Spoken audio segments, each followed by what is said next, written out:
මගේ පෞද්ගලික කාරණා පාර්ලිමේන්තුව ඇතුළේ කතා කරන කෙනෙක් නෙවෙයි.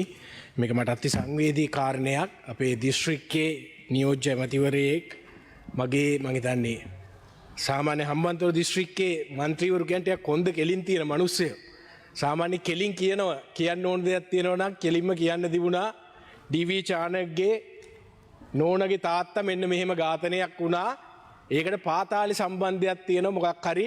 එහෙම නැත්නම් පාතාලි චෝදනාවක් තියෙනවා මොනවා හරි කෙලින් කියන්න තිබුණා. හැබැයි එහෙම කෙලින් කිව්වේ නැහැ. කිව්වා මේ පාතාලි මෙහෙම මොකක් හරි තියෙනවා. එහෙම කතාවක් කිව්වා. හැබැයි මම පැහැදිලිවම කියන්න ඕන එහෙම පාතාලි චෝදනාවක් කිසිම දෙයක් කොහේවත් පොලිස් වාර්තාවකවත් මගේ මාමණ්ඩිට කිසිම තැනක පොලිසියක පැමිණිල්ලක්වත් කොහේවත් නැහැ. එක මාධ්‍යක වාර්තා කරා ප්‍රසිද්ධ මාධ්‍ය වාර්තා කරා මම ඒ මාධ්‍යට නඩු දාලා තියෙනවා. නිකන් ලෙටර් ඔෆ් ඩිමාන්ඩ් එකක් යවලා අතෑරලා නැහැ. පොඩි මාධ්‍ය සංදර්ශන දාලා නැහැ. මම කොළඹ දිසා අධිකරණේ නඩු පවර්ලා තියෙනවා. අනිත් කාරණේ තමයි ගරු මන්ත්‍රීතුමා දෙයක් කරනවා නම් කොන්දක් තියෙනවා නම් මේ පාර්ලිමේන්තුවේ වරප්‍රසාද ASCII හැංගෙන්න එපා. හම්බන්තොට මිනිස්සු කොන්දෝ තියෙන මිනිස්සු. පුළුවන් නම් එන්න එළියට ගිහිල්ලා කියන්න හෙට සති දෙකක් ඔබතුමාට ලෙටර් ඔෆ් ඩිමාන්ඩ් එක එවනවා. සති දෙකක් කල් දෙනවා. හම්බන්තොට දිසා අධිකරණය ඔබතුමාට නඩු දානවා. ඒක අනිවාර්යෙන් ඩී.වී. චානක් කරනවා. ඒ වගේම තමයි ඔබතුමා මගේ මොකද නෝන ගෙදර ගියාම නෝනට මොකද ඝාතනයක් වුණාම හැමදාම ඒක පාර්ලිමේන්තුවේ මතක් කරනකොට අපේ පවුලේ අයට රිදෙනවා. මොකද තමන්ගේ තාත්තා නැති වෙලා ඕගොල්ලෝ බොරු චෝදනා කරනකොට රිදෙනවා. අනිත් එක ඔබතුමා ගිහිල්ලා ඔබතුමාලා මාතර දිස්ත්‍රික්කේ නායකයෙක්ගෙන් ගාල්ලේ දිස්ත්‍රික්කේ නායකයෙක්ගෙන් ගිහිල්ලා අහන්න මගේ මාමණ්ඩි දේශපාලනය කරේ කාටද කියලා. ආනන්ද විජේපාල මහත්තයා ගිහිල්ලා අහන්න මගේ මාමණ්ඩි දේශපාලනය කරේ කාටද කියලා.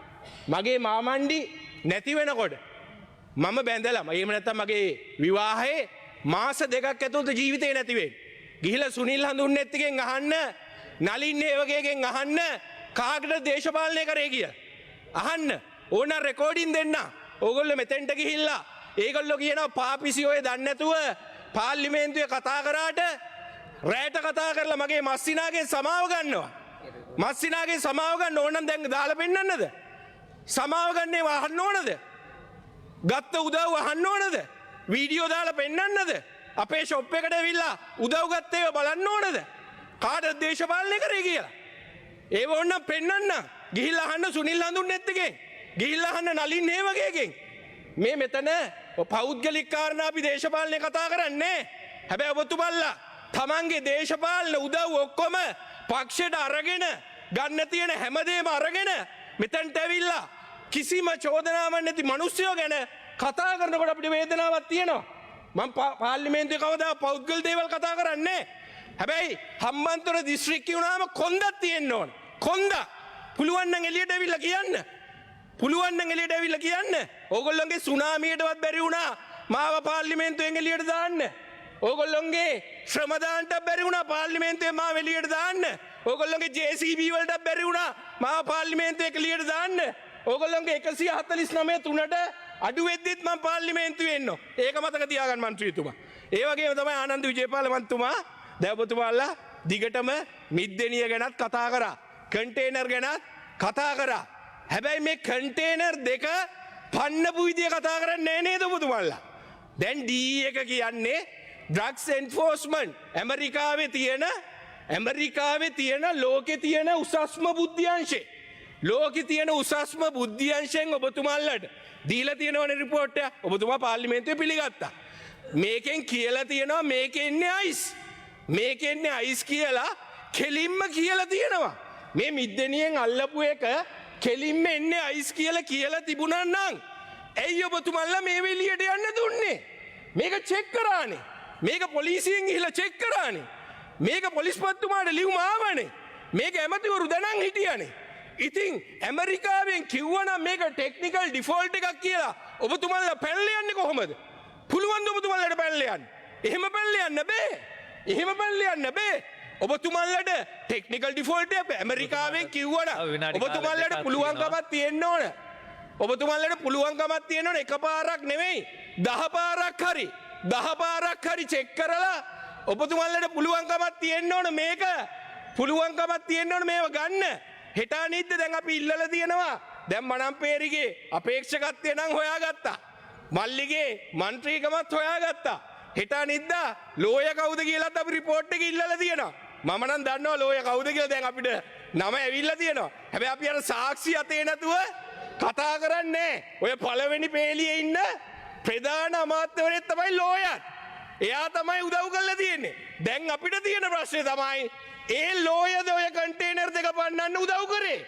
මොකද UNODC United Nations Office on Drugs and Crimes වලින් කිව්වනම් ඇමරිකාවේ DE එකෙන් කිව්වනම් එහෙනම් කන්ටේනර් දෙක පැන්නුවේ කොහමද? එතකොට මනම්පේරිගේ ලෝයද උදව් කරේ? එහෙම නැත්නම් අමාත්‍යවරුද උදව් කරේ? කොහොමද උදව් කරේ? අන්න ඒවත් හොයන්න. ඇයි ඒකේ ඔෆිසර්ස්ලා දැන් මාස 6ක් යනකොට අල්ලන්න බැරි?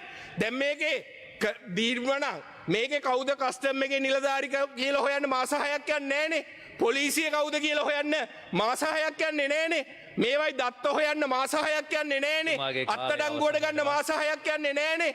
එහෙම නැත්නම් පුවත් දණ්ඩාවේ සනා මාලිමාවේ සමාජිකයෙක් කියලා අපි හැමෝම දන්නවනේ. හංගන්න දෙයක් නැහැ. හම්බන්තොට දිස්ත්‍රික්කයේ ඔක්කොම දන්නවා. හැබැයි යාට ඒ රඳවා ගැනීමේ නියෝගය ගැහුවේ නැත්තේ. ලංකාවේ ලොකුම අයිස්තෝගේ ඇල්ලගත්ත මිනිස්සයා දැන් අරගෙන ආපු හැම කෙනාටම මාස 3ක රඳවා ගැනීමේ නියෝගය ගැහුවා. ඒ පුවත් දණ්ඩාවේ සනා එක දවසේ රිමන්ඩ් කරේ. මොකද ඒ බලය තියෙන්නේ පොලිසිය ඇමතිවරයාට. සභාවේ පොලිසිය ඇමතිවරයා නෙවෙයි ආරක්ෂක ඇමතිවරයාට. එක දවසක් පොලිසියට තියාගන්න පුළුවන්. එක දවසක් පොලිසියට තියාගන්න පුළුවන් ඩීఓ ගහන්න. ආරක්ෂක ඇමතිවරයාට මාස 3ක් එහෙම 3 පාරක් එක්ස්ටෙන්ඩ් කළා මාස 9ක් තියාගන්න පුළුවන්. හැබැයි ඇයි එක දවසෙන් ඇතුළට දැම්මේ? ආණ්ඩුවට පක්ෂපාතාලය ආරක්ෂා කරනවා. විරුද්ධ අය නැති කරනවා. ඒක තමයි ආණ්ඩුවට පක්ෂපාතාලි දාලා ඒක තමයි ඔය සජ්ජපි සභාපතිවරයාත් පක්ෂපාතාලි දාලා ඝාතනයද කරාත් කියලා අද රටේ ජනතාව විශාල සැකයකින් ඉන්න බව අද අපිට පේන්න තියෙනවා. බොහොම ස්තුතියි. ගරු